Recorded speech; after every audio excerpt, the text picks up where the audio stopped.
আমি ওমরের নামে আল্লাহর কাছে নালিশ করব। কি নালিশ করবে? যে ওমরের আমলে আমি না খেয়ে আছি, আমার সন্তান না খেয়ে আছে। কথা বুঝতে পারছেন? এই কথা শোনার সাথে সাথে ওমর রাদিয়াল্লাহু আনহুর মানে বুকে আল্লাহ পাকের ভয় চলে আসলো, হৃদয় প্রকম্পিত হলো।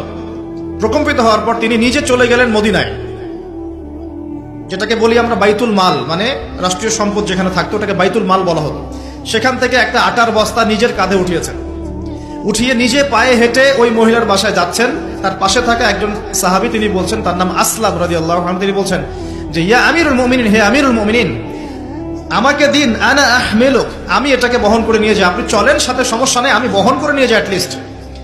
তখন ওমর রাদিয়াল্লাহু আনহু বলছেন, দিলের কান দিয়ে শোনেন কথাগুলো, ওমর রাদিয়াল্লাহু আনহু বলছেন, হাল আনতা তাহমিলু উযরি ইয়াউমাল কিয়ামা, তুমি কি কিয়ামতের মাঠে আমার পাপের বোঝা বহন করবে? সুবহানাল্লাহ, চিন্তা করে দেখেন। নিজের হাতে গেলেন, রান্না করে খাওয়ালেন, তারপরে বললেন আগামীকাল তুমি আমিরুল মুমিনিনের দরবারে এসো, সেখানে আমাকে পাবে। এই হলো ওমর রাদিয়াল্লাহু আনহুর খেলাফত। একদিন তিনি মেষ, তার যে উট, এটাকে পরিষ্কার করছেন।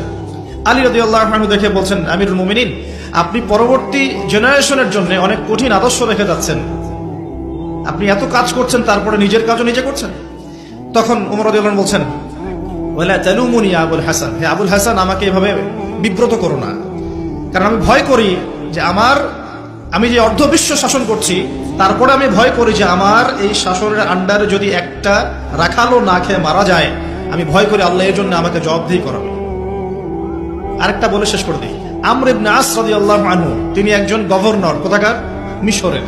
কার আমলে আছেন? ওমর রাদিয়াল্লাহু আনহুর সময়। তো তার ছেলের নাম হচ্ছে মুহাম্মদ। তো সেই মুহাম্মদ আমর ইবনে আসের ছেলে রাদিয়াল্লাহু আনহু।